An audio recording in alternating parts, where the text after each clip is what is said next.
Welcome to Study Loop. Okay, in this question, we're giving a market described by the following supply and demand functions, where the quantity supplied equals 2 times the price, and the quantity demanded equals 300 minus the price. The first thing that we want to figure out is the equilibrium price and quantity.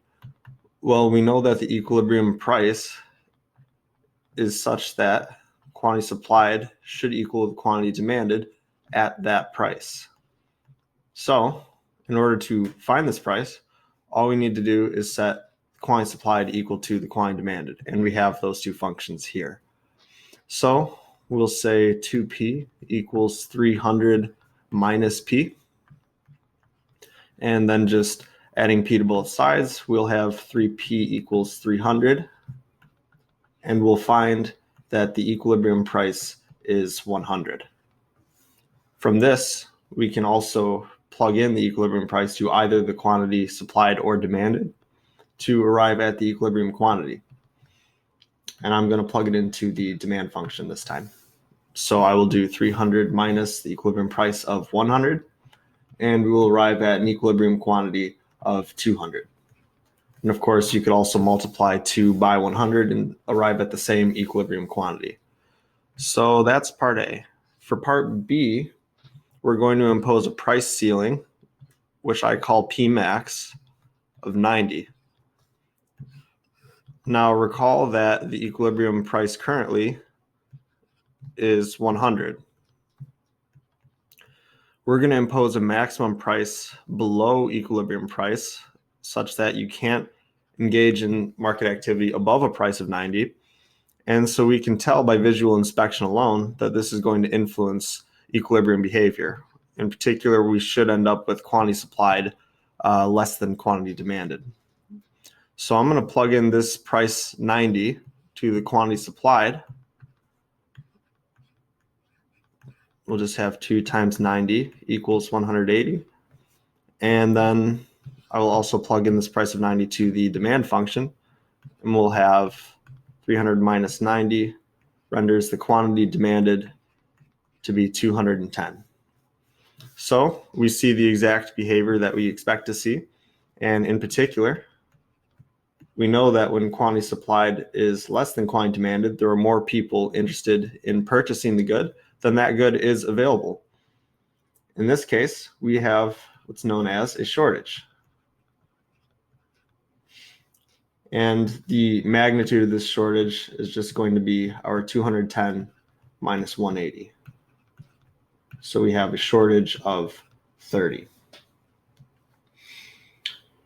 Now, in part C, we're going to institute a price floor at 90. Now, when we have a price floor below equilibrium price, we know that this is going to be an ineffective price control, because what a price floor at 90 is saying is we can sell at or above this price 90, in which case the equilibrium solution is uninterrupted. So we are just going to arrive at the original price and the original quantity that we solved for in part A. Once again, because equilibrium behavior is not influenced by an ineffective price control. And then finally, in part D, we're saying instead of a price control, the government levies a tax on producers of $30. This is just going to change the supply curve in the following way. Instead of having just quantity supplied equals 2p, we now have quantity supplied equals 2 times the quantity p minus 30. Well, since this is just influencing the shape of the supply curve, we're not going to have either a shortage or a surplus. It's just going to influence the equilibrium solution. So doing the same approach that we did in part A, I'm going to set quantity supplied equal to quantity demanded to find Q star and P star. So we have 2 times the quantity.